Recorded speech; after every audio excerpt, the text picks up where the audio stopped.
All right, everybody, what it do? Fourth whistle, High Plains Drifter.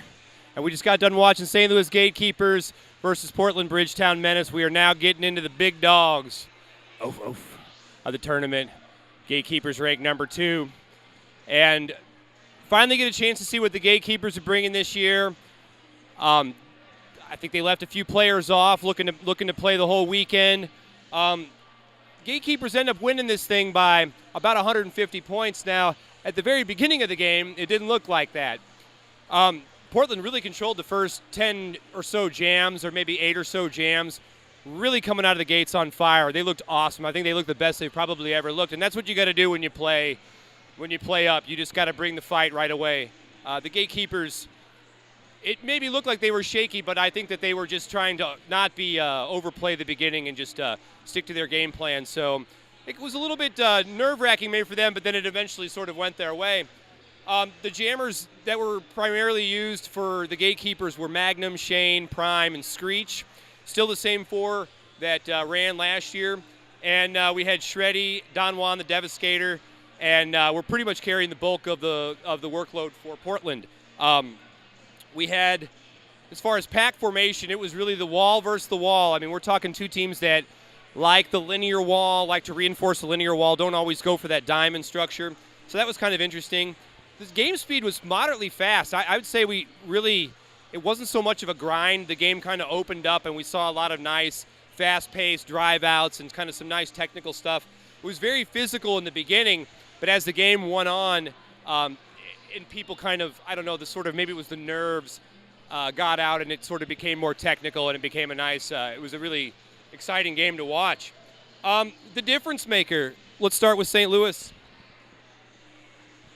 You know, the big thing with the Gatekeepers is they're so deep. They got a lot of different players in the wings to step up, and we saw a few of them tonight. We saw Matthew Uttendorf. We saw Monster Jam. We saw David Metcalf. Those are all players that are coming up. We did not see Double XL today. We did not see Wrecking Bill today.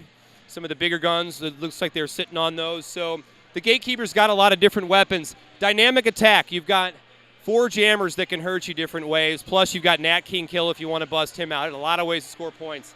And blocker awareness, one thing the Gatekeepers are really, really good at is what they call the Shadow Crush, which is the 3rd blocker involved in the play, dropping back to get penalties on people. Just having that complete game awareness, is what it takes to win. So the Gatekeepers bring all of those things, and so it takes a really stellar game to beat them. For Portland, I still think Portland had an excellent game, even though the score maybe looks a little lopsided. Their walls looked amazing this afternoon. I mean, they really were strong. They also were swapping people out. I mean, they had a lot of their pack chemistry was good. They were versatile. You saw a lot of different players wearing the stripe, a lot of different players engaging and being the first point of contact. So, again, it shows that they're flexible, they're versatile, and they got a lot of different things, weapons that can get you. And, this is their second game today, so but I still think that they made an excellent showing, and it was a very respectable loss to St. Louis. Now for the Fourth Whistle Warriors, I'm going to go a little bit different here. I could give it to any of the St. Louis Jammers, and I'll go ahead and just say because Shane Bauer had 62 points, 0 penalties. Debaucherous Prime, 69 points. I mean, there was a bunch of great efforts from them, but I'm going to give it to Spin Diesel, blocker for the Gatekeepers. Spin was in 24 jams, about the heaviest rotation out of any of the blockers.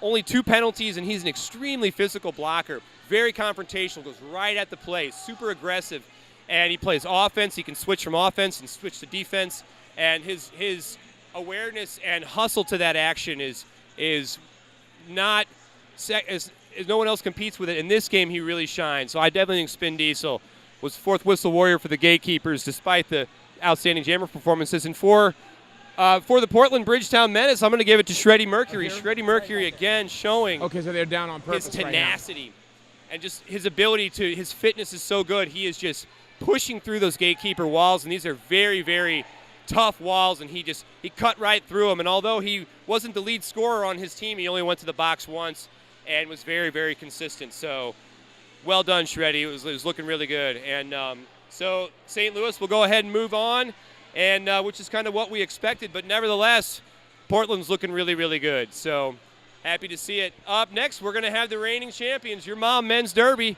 taking on Magic City Misfits. I'm really looking forward to this one. I think this is going to be sick. You've got outstanding skating on both sides, extremely technical players, extremely gifted skaters. Seahorses Forever is one of my favorite. He can lock you up without hitting you.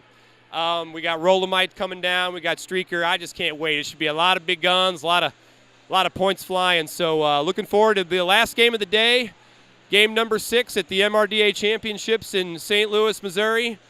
It's a Man Champs Missouri edition. We're having a great time here, and I hope you guys are too. And enjoy this last game, and I'll see you afterwards.